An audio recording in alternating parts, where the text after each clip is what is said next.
Hello and welcome to Campaign Storytime with Cour. I hope this hat is sufficiently distracting because I'm going to wear it all season. Since we're trying to do daily December here on Half Dice Will Travel, I thought I'd help crank out the content by starting my own Storytime corner where I read you the stories of D&D. I thought I'd kick things off by going through the most recent campaign I have been running with my friends, session by session. So today we will be starting with technically session 0, or 1, depending on how you're counting. Really, we had like 2 session 0s before we officially started, but the 2 session 0s were full sessions, full of misadventures. So really, I'm gonna count them. And I'm gonna recount them, as in stories. So let's begin.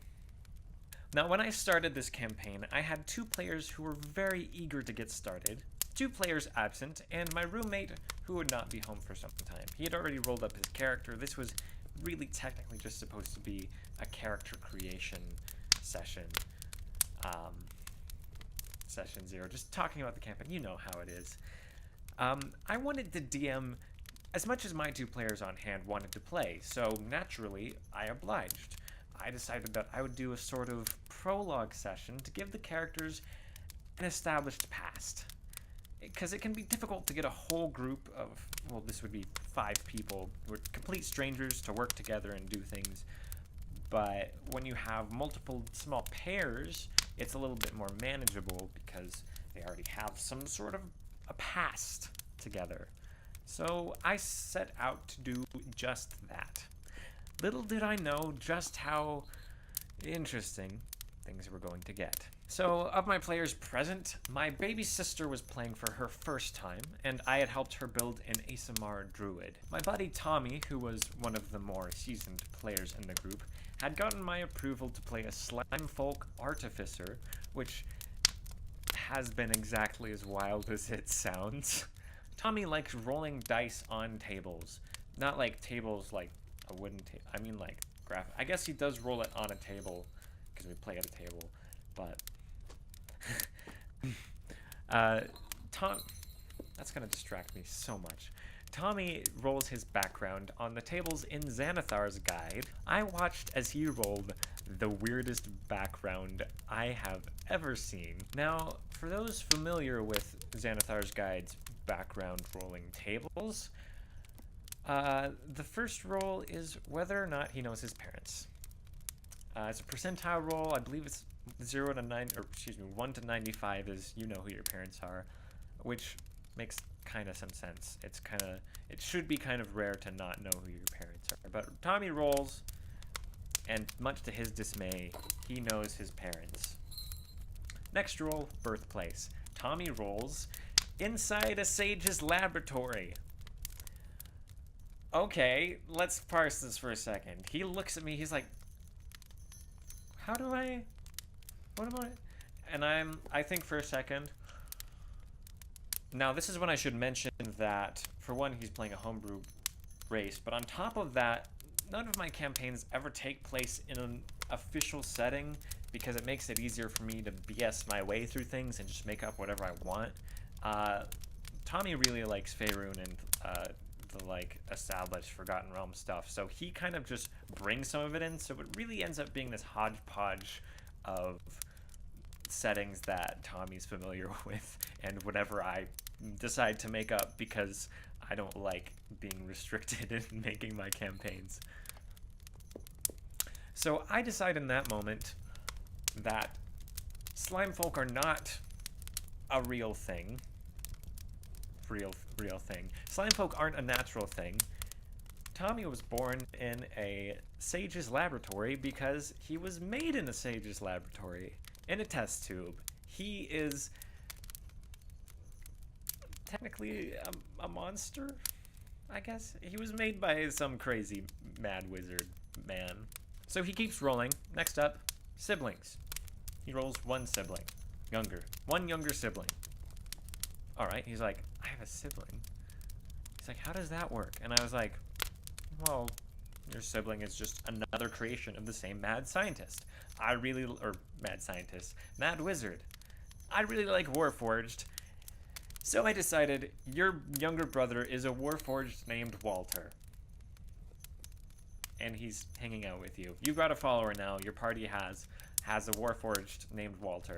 I totally intend on him dying at some integral part to the story. I hope Tommy's not watching this, but that's gonna happen.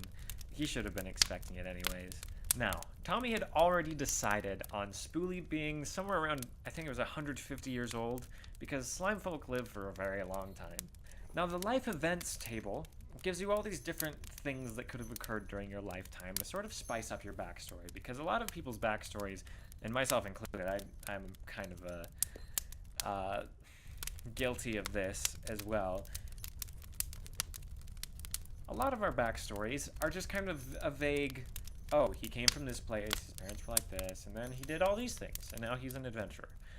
But this is all very specific things that happened in your life, and it gives you a number, usually you roll something, based on how long you've been alive. So older characters have more events. It makes sense. Now, Spoolie, Tommy's character, his name is Spoolie, by the way. Well, it's his nickname. His real name is something in primordial ooze language, so it's like sucking noises. Anyways, Spoolie, being so old, he gets to roll, I don't remember, I think he rolled like 10. He got 10 life events, which is absurd. After a few rolls, we surmised that Spoolie found an artificer's tome, which is what led him to become an artificer and start researching magical things, as well as a magic scroll, fell in love, got married, and went crazy for 1 year. Just 1 year. Just 365, just 365 days. Then he was done. And then finally, the absolute craziest part of this already wild backstory, he rolls 1d100. 100. He gets to roll on the weird table. The weird stuff table, 1d12. He rolls that. It's an 8. He follows with his finger down the page to the result, reads it, and as he's reading it, I see his eyes widen as a smile creeps across his face, and he looks up at me. My husband was secretly a silver dragon? Everyone at the table stops and looks at him. What? I pull out my monster manual, flipping around. I hadn't really read through the dragons a whole lot. I haven't run any campaigns where I've really pulled out dragons, because most of my campaigns end pretty early on, which you might find surprising if you continue listening to the story. I familiarize myself with Silver Dragon lore just so that I can kind of get a bearing for what I have just gotten into by letting my player roll on Xanathar's guide table. Thanks, Wizards of the Coast. But silver dragons are known to polymorph into humanoid forms and are very benevolent. So overall, I guess, out of all the dragons to suddenly realize you're married to, this one is probably the least weird. So there's that. What am I supposed to do now? I have already given him a Warforged follower at level 1, and it's not like slime folk aren't... And it's not like slime folk aren't a pretty solid race already. I mean, I was already a little hesitant with that, but I was like, you know what, whatever. So, without spoiling anything, by the way, because this gets kind of story heavy, and I don't want to, if my players end up watching this, I don't want to give away too much, because not all of them know yet. But I pull Tommy aside, and I give him a story reason why his husband isn't around, so that we don't just get out of every problem by calling a silver dragon to our aid. But all that's important is Spoolie's dragon husband is not around right now. So that's solved. Now, being my baby sister's first D&D game, I have a little tradition. For some reason, I'm running games for new players more often than seasoned players. I'd like to do a little miniature tutorial when people are playing for the first time. So I improvise a short little encounter involving a childhood memory of their characters that was influential in, or otherwise stand out in relation to who they are now, as the character is when the campaign starts. So, for example, in another game I was playing with my friend Tara, she had a half-elf ranger character. I know, really creative. I love you, Tara. I ran her through a short childhood memory of the first time her father took her hunting. Now, the whole tutorial was on rails, so she doesn't feel overwhelmed with the possibilities. Like, there's not a lot of options. It's just these things happen. It's primarily reactive instead of proactive. I tell them what happens and what to roll, and then what happens. So they're not really making choices, but they're getting an idea of things that they can do. I also try to include small instances of the core gameplay mechanics, ability checks, saving throws, damage, the like, just so they can get a feel for how to do things, and what to do things when you do things. I take my sister to her ASMR Druid's childhood. As we rolled on the Xanathar's Guide table, she'd been raised in the slums by her single human mother. I start things off with her throwing a ball back and forth with some other children. I have her roll attack rolls to throw it to their friend, simply because I wasn't planning on any real combat in this memory. With hunting, it kind of makes sense for children to shoot a bow, but this was also a lot younger. I think I told you she was like maybe 5 years old in this memory, so having actual combat would have been a little bit weird. Anyways, she's throwing a ball back and forth, rolls some attack rolls to see if she can, throw the ball and not totally miss. I have her roll perception. She rolls well, being a druid. She has very high wisdom. She hears a woman screaming coming from the direction of her house. It's her mother. Then I have her roll a dex save as her friend throws the ball back to her while she's not paying attention. She botches the roll and takes a ball to the face. I deal her a little damage so that she understands how to, keep track of that. She runs back to her house, up the stairs, and around the corner.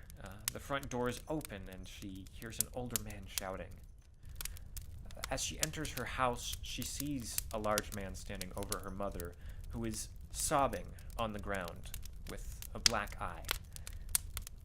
I tell her to roll a wisdom save. She rolls an 18.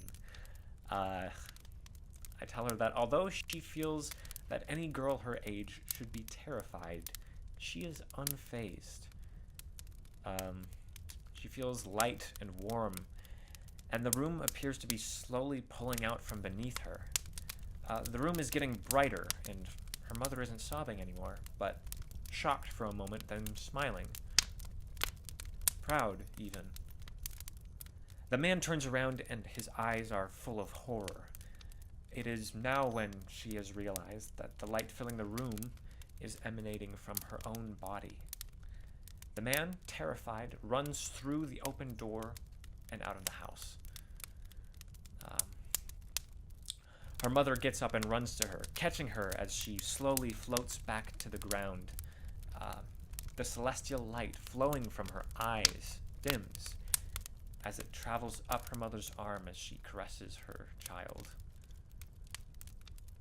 Up her mother's arm and into her face, healing her bruises. I say to her, "This is the first time you realized that you were not human." So now she understands how to play the game and has a childhood memory to work with. Overall, it's a success. Well, it would appear that Storytime is coming to a close. But for now, remember, D&D is a game for everyone, and anyone can enjoy playing it. If you feel like you want to become a dungeon master, just do it. I mean, if the only people who dungeon mastered were the people who were experienced at playing the game, no one would have ever started playing. That's all the time I have for today. Thanks for watching Half Dice Will Travel. My name is Cour. Please like, subscribe, leave a comment of a fun childhood memory that one of your D&D characters has had. And until next time.